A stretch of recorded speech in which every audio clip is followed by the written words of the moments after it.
แม่นบ่น่ะแม่นบ่น่ะ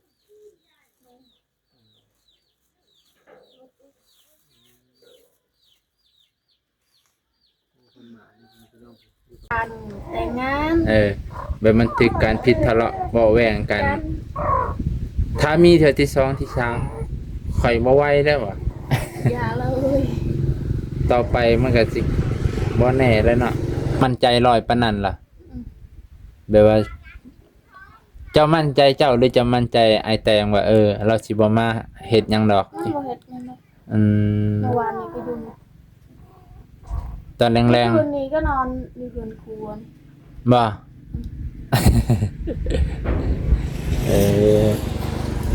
เคยนะอารมณ์สูบบูบซื่อๆบ่เป็นน้องซ้ำนี่แหละน้องแดงก็ถือว่า อยู่บ้านผู้เดียวอย่างปลอดภัยคืนนี้ก็น้องแตงเพิ่นก็มานอนอยู่เฮือนครัว แต่บ่ได้เว้ากันเพิ่นน่ะจักว่าเราอ่อนรักเว้ากันก็บ่ฮู้แหละ เป็นจังไดเฮ้ย เออ อารมณ์ยังบ่ดี อารมณ์ยังบ่ดีเนาะช่วงนี้เอ้าได้เห็นหน้ากันโดนๆไปก็สิดีอยู่ดอกบ่ดี ถ้าเรามาขอโทษจะสิหาอภัยเราบ่ มันบ่โทษดอก เราบ่ขอโทษดอกใครๆบ่ยอมรับโทษเลยอืมบายดีพ่อแม่พี่น้องเบิดสุขุสุคนเวลา 11 โมงของวันที่1เมษา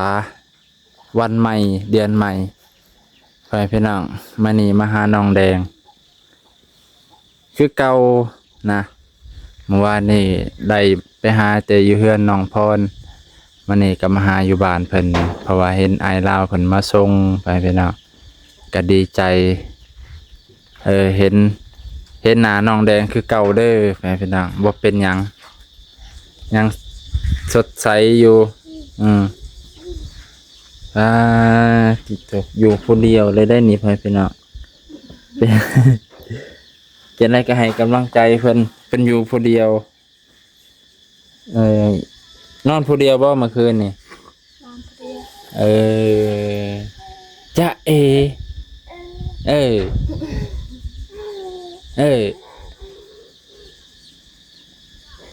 กล้าซื้อนอนผู้เดียวจ้านี่เก่งเลยจ้ะบ่กล้าอย่าล็อกประตูไว้บ่ ล็อกไว้สิยันซะ นอนหลับอยู่บ่อะไร หลับนอน อย่านะเสียงก๊อกๆแก๊กๆ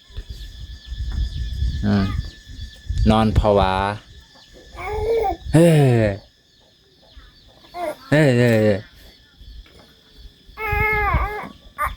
เป็นคนอารมณ์ดีน้องคำตาเอ้าไปเป็นน้องแดงฮะเมื่อยหายแล้ว เมื่อยหายแล้วเราใหญ่เลยเด้แต่ก่อนเพิ่นหายดีเนาะ หาย ติโบย่างครับนั่งให้เลยนะนั่งก็ให้ ไปเป่าไปตัดดีเลย เป่า ช่องเถื่อตัด ไปเป่าน้ำคนกลางไตนี่บ่ อันพอกับเมย์กันดี ขอชีวิตเนาะขอสุขิดมาเลยชีวิตเป่าเพิ่นเป็นหมอเป็นเนาะพอของน้องนกน้องจันดีเพิ่นเป็นหมอโบราณหมอเก่าหมอแก่หมอใส่บือใส่แห่นี่แหละเป็นเป่าไรแล้วบัดนี้เพิ่นเขียวอิหยังบุเขียวหมากผู้นี่แหละเขียวเพิ่นจนเหี่ยนเบิดทางลมได้ยินเพิ่นว่าให้ฟังอยู่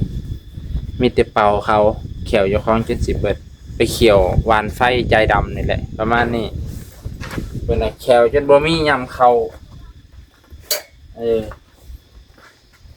จักย้อนหยังไงย้อนเป่าเขานี่แหละเพิ่นยำมันน้ำเพิ่นยำยาน้ำมันเป็นไฟเด้เป็นไฟแล้วบัดนี้ฟันช่วงนี้แหละ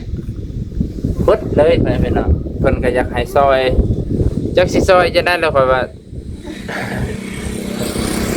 ซอยให้เพิ่นให้เพิ่นเฮ็ดหยังก็เฮ็ดฟันให้เพิ่นน่ะเพราะว่าหมอเพิ่นยำแล้วก็ปูดใส่จังซี่แหละ ย่ำแล้วก็ใส่เทียนแต่เทียนแล้วก็เอาเทียนยัดใส่ปากพร้อมมานี่วานไฟใจดำเลยวานไฟซื่อๆนั่นแหละมันเฮ็ดให้ฮ้อนติบะหากฟันหล่อนเบิดไปพี่น้องเห็นน้องแดงอารมณ์ดีหน้าตาแจ่มใสก็ดีใจแล้วบ่ต้องเป็นห่วงเด้อ FC เด้อพ่อแม่พี่น้องป้าลุง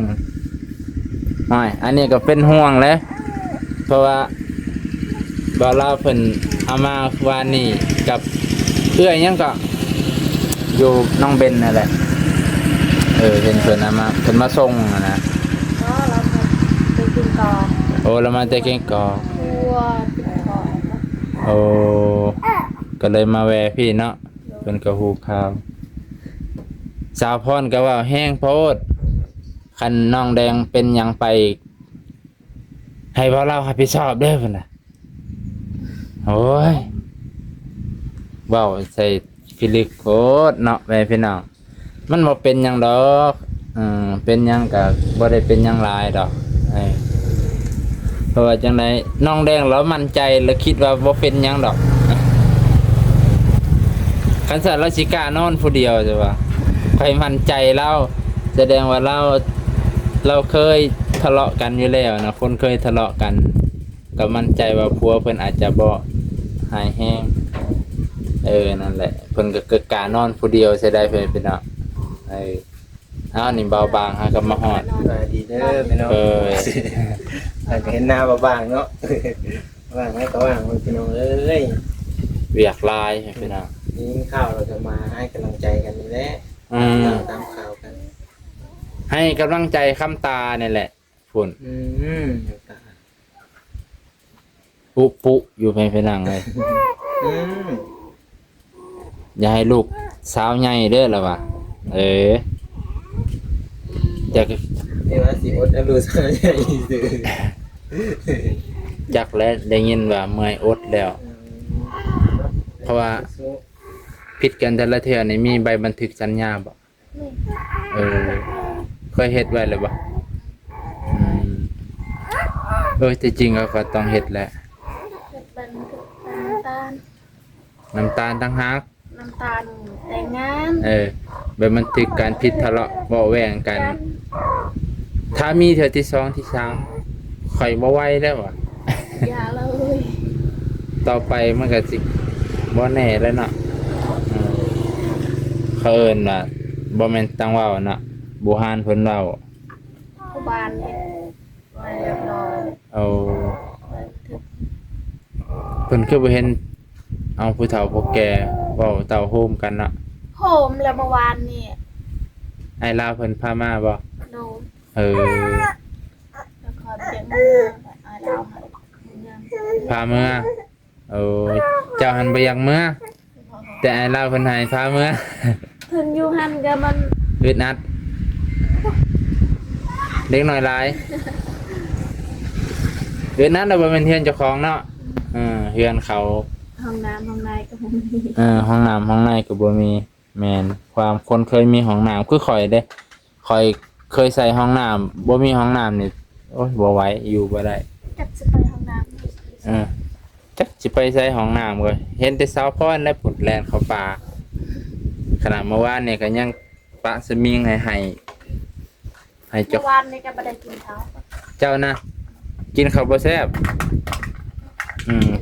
กินข้าวบ่แซ่บเด้ บ่ได้กินข้าวเพลน จ้ะจนอดข้าวอดน้ำไปเป็นสิแหละ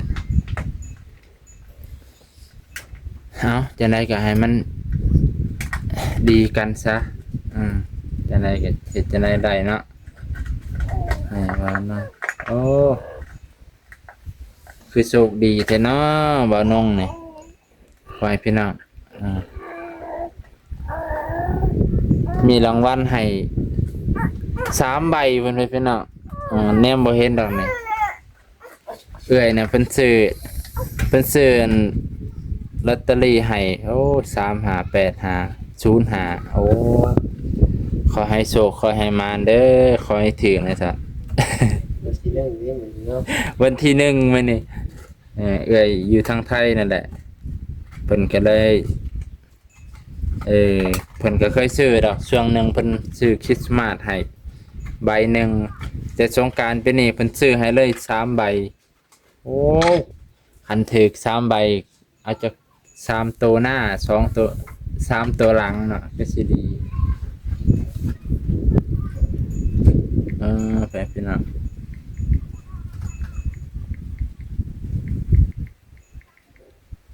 คือนี่นอนผู้เดียวให้พี่น้องใครซะเอื้อยก็บ่มานอนนำเนาะบ่บ่เป็นหยังดอกก็นอนผู้เดียว เจ้าคิดว่าเจ้ามั่นใจ100ปานนั้นล่ะแบบว่าเจ้ามั่นใจเจ้าหรือจะมั่นใจไอ้แตงว่าเราสิบ่มาเฮ็ดหยังดอกบ่เฮ็ดหยังดอกเมื่อวานนี้ก็อยู่ตอนแรงๆคืนนี้ก็นอนอยู่เรือนครัวบ่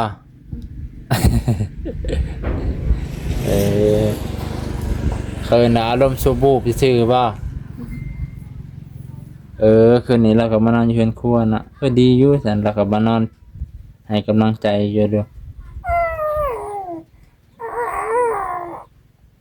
ดีแล้วได้ปากได้เว้ากันบ่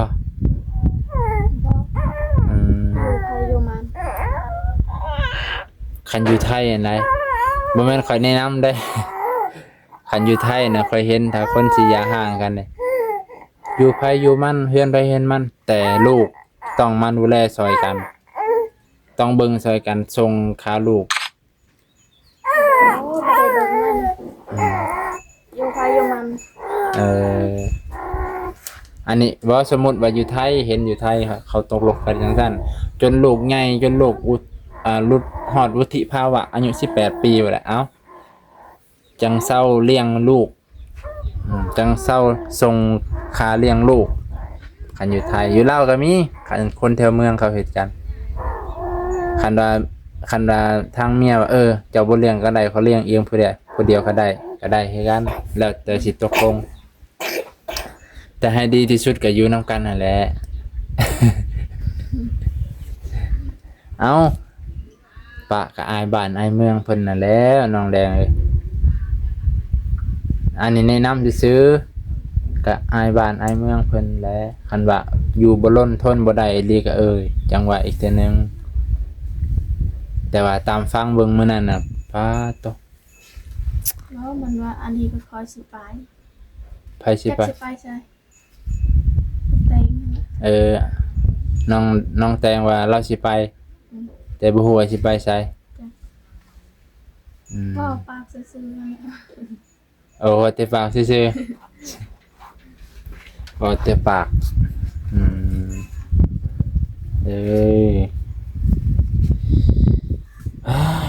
แบบพี่น้องให้กำลังใจเราให้ได้มีหยังกินบ่เช้านี่ไม่ได้กินข้าวกินเช้ากินหอยเบิ่งนี่มาแตงซื้อทงนึงมาอยู่เมื่อวานนี่ว่าสิไปให้อยู่พุ่นเพราะว่าเห็นอยู่น้ำสาวพรเด้พี่น้องเพราะว่าลูกสาวพรหลายยันบ่ทวงบ่ทันเอาไปพี่น้องเอามักแตงให้น้องแดงเอามักแตงให้น้องแดงพอได้กินยามมื้อแลง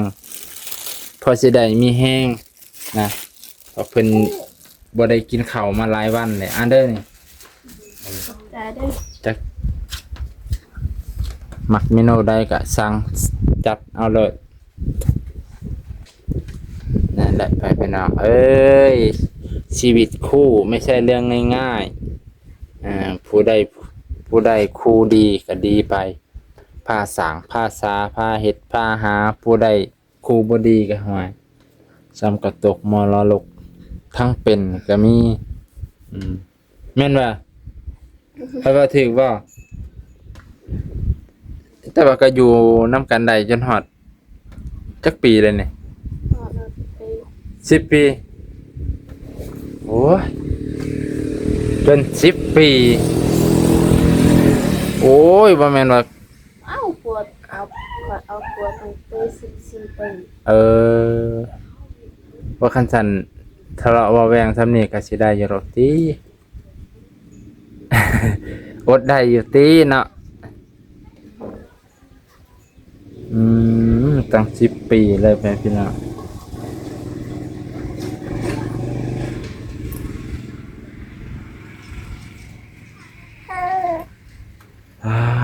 ต่อนึกว่าแค่5-6 ปีนะแม่พี่น้อง ลูกเขาดังเต็มกัน7 ปีแล้ว ผู้นี้อีกเนาะเพื่อสิได้ผู้นี้อีกห่างกันจักปีห่างกันจักปีก่อนสิได้ผู้นี้7 ปี 7 ปีแล้วก็ได้ผู้นี้เนาะนาทีก็อันนี้ก็จักเดือนก็ว่า4 เดือน5 เดือน 5 เดือนปลาย เพราะว่าก่อนสิได้คำเต็มก็อยู่นำกัน 2-3 ปีบ่จัก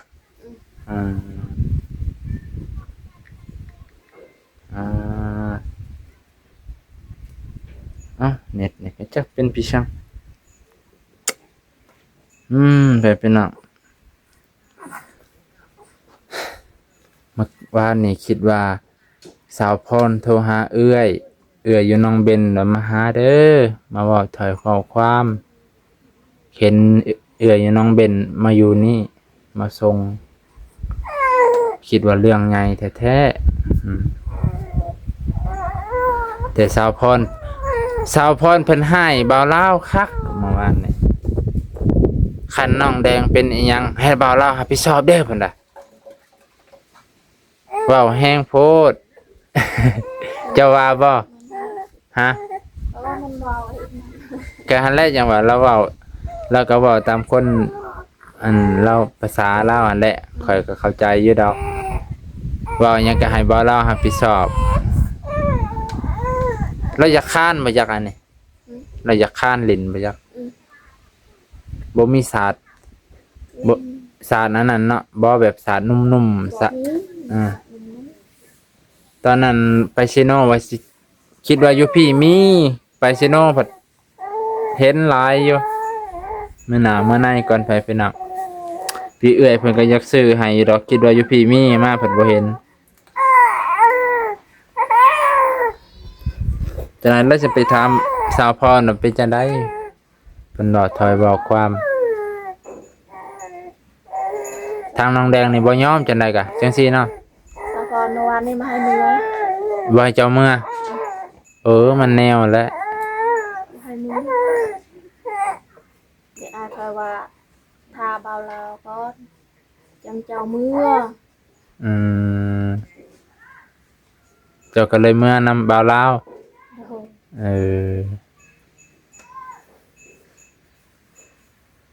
บ่าวลาวบ่าวลาวเพิ่นก็เฮ็ดถูกแล้วก็มาอยู่นี่ส่งอยู่นี่แหละสิเป็นหยังจ้ะฮะเย็นบ่เห็นคนแล้วเย็นอยู่นี่นะอีหลีแล้วเป็นเพื่อนห่าง ขี่รถกายตอนมื้อแลงก็แบบปาดตเพื่อนงามๆแต่บ่มีคนมันคือกับเพื่อนห่างเลยแหละ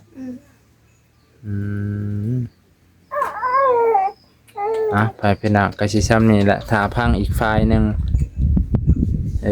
เพิ่นว่ากันแต่ว่าเพิ่นเว้าแล้วเฒ่าแก่เฒ่าโฮมเฒ่าแก่ในโฮมเพิ่นนี่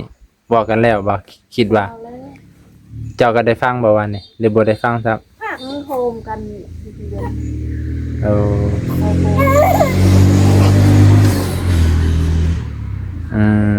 เขาว่าจังได๋แน่ซั่น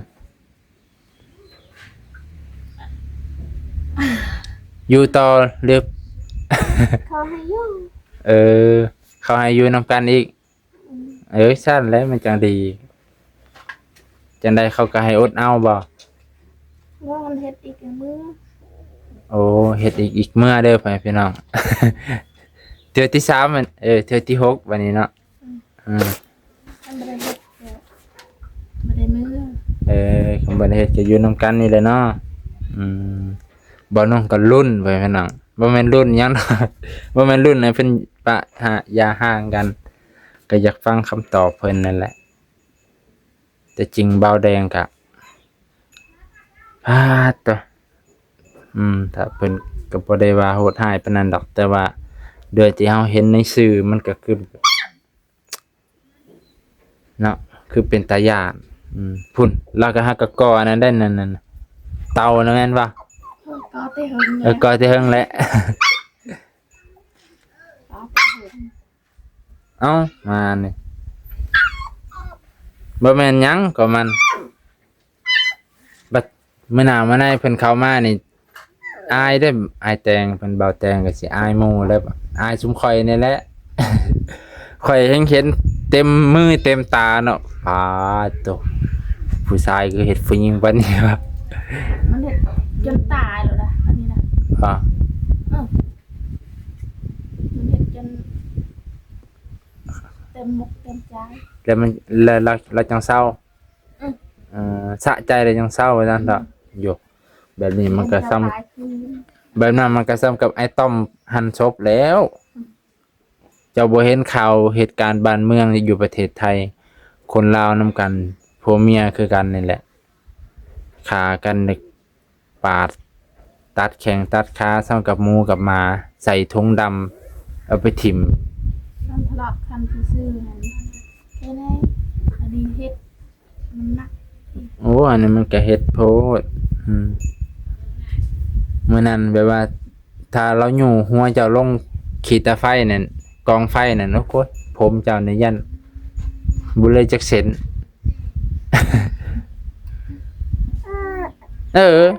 อีหลีแล้วคำตาเอ้ยบางคนก็ว่าเอ้าเจ้าคือบ่ทายตอนเขาเจ้ายุมหัวกันสิมีอารมณ์มาทายใช่ป่ะโอ้ยคนผู้หนึงเงินสิฆ่ากันอยู่เนาะคำตาเนาะผู้หนึงสิฆ่ากันอยู่สิให้มีอารมณ์ทายตอนนั้นจะน่ะกระทั่วลงคือบ่พาคือบ่ซอยเขา คือบ่พาแยกออกแน่ ซอยสิผลก่อนเนาะ ไปนั่งซ้ำนี่แหละน้องแดงก็ถือว่าอยู่บ้านผู้เดียวอย่างปลอดภัยคืนนี้กะน้องแตงเพิ่นก็มานอนอยู่เฮือนครัวแต่บ่ได้เว้ากันเพิ่นน่ะจักว่าเราอ่อนรักเว้ากันก็บ่ฮู้แหละเป็นจังไดเฮ้ย อารมณ์ยังบ่ดี อารมณ์ยังบ่ดีเนาะช่วงนี้ได้เห็นหน้ากันโดนๆไปก็สิดีอยู่ดอกบ่ดี ถ้าเรามาขอโทษจะจะสิหาอภัยเราบ่ มันบอกโทษดอก เราบ่ขอโทษดอกใครๆบ่ยอมรับโทษเลยยันว่า ให้มันดึงเพราะอีกคนบ่ดี ฮะ เพราะอีกยังเสยเด้อ ถ้าเราดีเจ้าก็สิยังบ่ดีกับเราเนาะแบบเซยเลยเอาก็แล้วแต่น้องแหละเลือกทางใดก็คันมันก็คือกับแก้วที่มันแตกแล้วแหละเฮาสิมาจอดให้มันอยู่คือกันคือเก่ามันก็ยังมีห้อยเพราะมันเคยผิดเถียงกันแต่ว่ามันก็บ่สนิทสนมคือกับเก่าๆแหละแก้วก็คือกันเจ้าสิจอดให้งามซำใดมันก็ยังมีห้อยร้าวที่มันเคยแตกชีวิตคู่ก็แบบนี้แหละพี่น้องจังใดก็ให้ผ่านพ้นอุปสรรคนี้ไว้ให้กำลังใจน้องแดงอันเดียวเด้อะไรหรือ มันนอนแบบนี้นอน นอนบ่นอนเด้อไปพี่น้องทำนี่ก่อนเด้อ